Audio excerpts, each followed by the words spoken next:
Hello, I am Marta and welcome to my channel. Are you constantly putting others first, afraid to say no, or worried about disappointing people? If you want to take control of your own desires, build the life that you love, improve your relationships, and recognize your intrinsic worth and value, then this video is for you. People pleasing may seem like kindness, but it's actually a cycle that just drains our energy, clouds our true selves, and leave us empty inside. For many of us, this habit is rooted in trauma response, a survival mechanism that developed for us to feel safe, accepted, and valued in environments where love or security felt conditional. And what once helped us survive now holds us back, keeping us small and disconnected from our own needs and worth. In this video, we'll explore how to break free from this pattern, rebuild self-trust, and reclaim your power. So let's dive in. I've divided this topic into two videos. It wasn't my initial intention, but then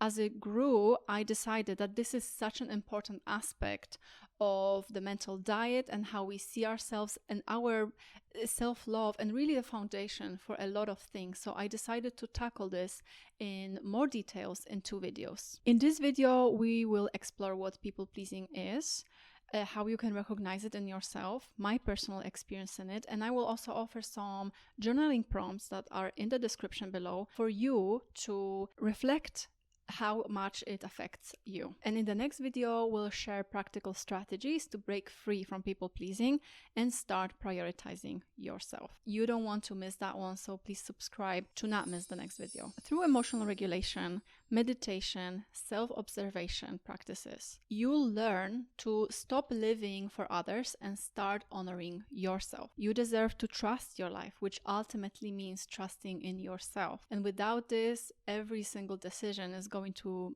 just end up with us second-guessing ourselves. Remember, you're not here to comply with others' lives. You're here to rule your own reality because this is your life. Firstly, I need to say that I am not inviting people to have a debate about what is kindness, nor it is about family expectations or societal norms. None of those things.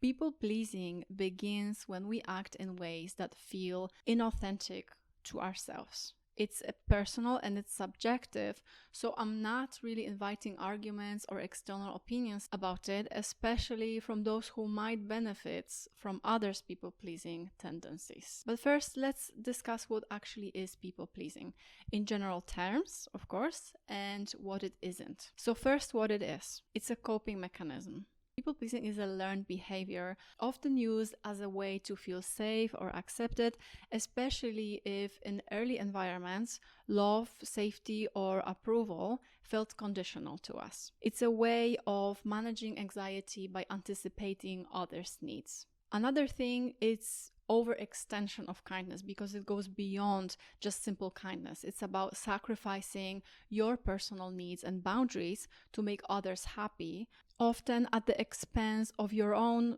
emotional, even physical or mental well-being. And it's also a form of self-abandonment.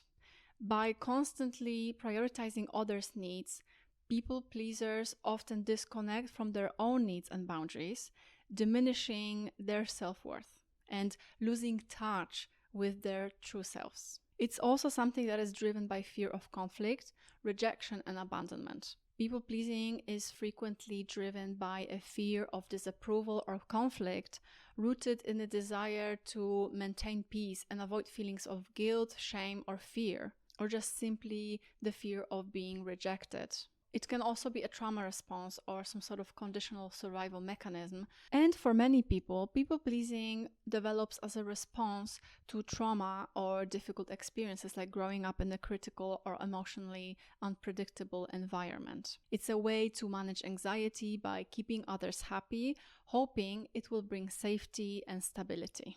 And now what people-pleasing is not. It's not a genuine selflessness or kindness. While people-pleasing may appear kind, it's often motivated by a desire to avoid discomfort rather than a true wish to serve. Authentic kindness doesn't require sacrificing your own well-being or denying your personal boundaries. It doesn't necessitate the neglect of one's own needs, which often are overlooked and lead to resentment towards oneself and others for not reciprocating these acts of service. And while people pleasers may believe that their actions foster closeness, real connection thrives on mutual respect and honesty and cannot really be forced. It takes time to build. So people pleasing can create one-sided relationships that don't genuinely fulfill or nurture both people. It's also not a sign of weakness. People pleasing isn't a flaw or some sort of weakness. It's a learned behavior that once served a purpose. Overcoming it requires some self-awareness and strength, not to mention patience and compassion for oneself. It's just some mechanism that we brought with ourselves to our adulthood and have to do some conscious effort to actually notice it and get rid of it. Healthy compromise in relationships means both people consider each other's needs and boundaries. People pleasing, on the other hand, sacrifices one's own needs repeatedly, leading to exhaustion and resentment that you didn't get the same thing back. And people pleasing is also not identity or some sort of fixed part of who you are. It's a behavior that can be changed. It's just a habit that solidified in us over the years. And throughout inner work, building boundaries and strengthening self-worth, people pleasers can learn to prioritize their own needs without feeling guilty. So it starts with you observing yourself as everything. I always talk about self-observation and how you feel when you do what is expected from you and where the feeling comes from. People pleasing may feel like a path to harmony, but it often leaves us drained and disconnected from ourselves. And recognizing it as a learned response and not a core part of who you are can be the first step to reclaiming authentic self-expression and setting healthy boundaries. So take a moment now to think about the time when you felt compelled to please others. What did that cost you? How did it make you feel? And why did you do that? All the people pleasers I know, myself included as a recovered one, are incredibly sweet and giving and reliable individuals with huge hearts. Yet they are often the most humble, self-restrained, disempowered, and often self-inhibited codependent people. They tend to be taken advantage of or taken for granted and not fully respected due to their own lack of self-respect and boundaries. We project our own self-perceived value to the world, teaching others how to treat us and love us by how we love and treat ourselves. People watch all the time, and our energy towards them never lies. People are more intuitive than we give them credit for. The most important question a people pleaser can ask themselves is this: why do I do this? Why do I sacrifice my time and energy for the sake of others while neglecting myself? And it's not a simple question, and it will take time to actually get the answer to it. But it's very, very significant step to start asking this question. The answer will come to you gradually, little by little, until you piece together the entire puzzle. I will provide some useful journaling prompts in the description, as I mentioned before, for this video, so that you can reflect and without judgment on these questions, see how it is in your case. They helped me immensely, and I recommend you to maybe even pause the video right now and do it right now. See how it is for you, because everybody is different. Everybody's situation is different. And in my case, the signs were a little bit more subtle. I always felt quite empowered regarding my abilities, thanks to my mom, who would always support my decisions and my ideas about different things I want to do in life, even if they sometimes looked unconventional. So as a young woman in my 20s, I primarily focused on myself, which was initially a form of self-protection as well. I didn't want to get hurt.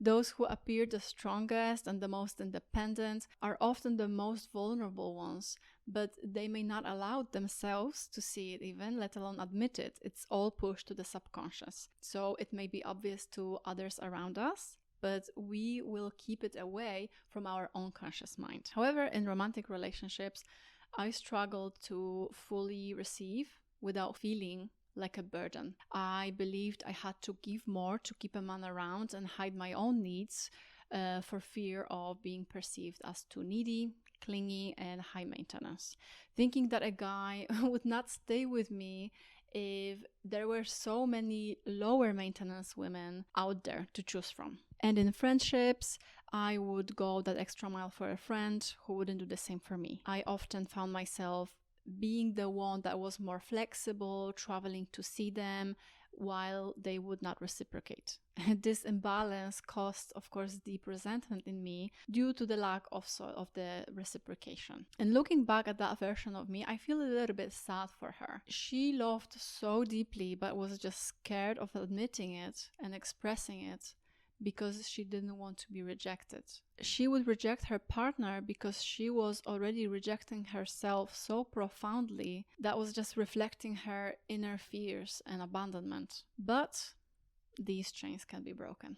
It begins with self-observation and recognizing that these are patterns we've developed, not core aspects of our identity. And remember that these behaviors are learned just like any other conditioning, which means that they can be changed. And I encourage you to take a few moments to journal with these prompts, really. Take a nice journal, take a pen, like light a scented candle if you need to. You can play some nice music or just sit in silence, whatever is that is the most comfortable for you, and just write freely without judgment and without stopping yourself, because you cannot really stop what's within you, not for long anyway. You can try to suppress it right now, but it will come back and you will not get that peace until you really deal with it. So feel free to pause this video and do it right now if you feel like you need a little help with accountability, rather than postponing it and possibly never coming back to it. So I hope that you completed your journaling by now and you found the answers from within very insightful.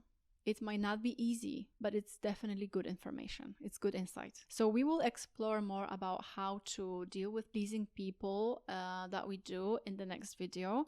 And your answers will come in handy for your own personal implementation of these changes.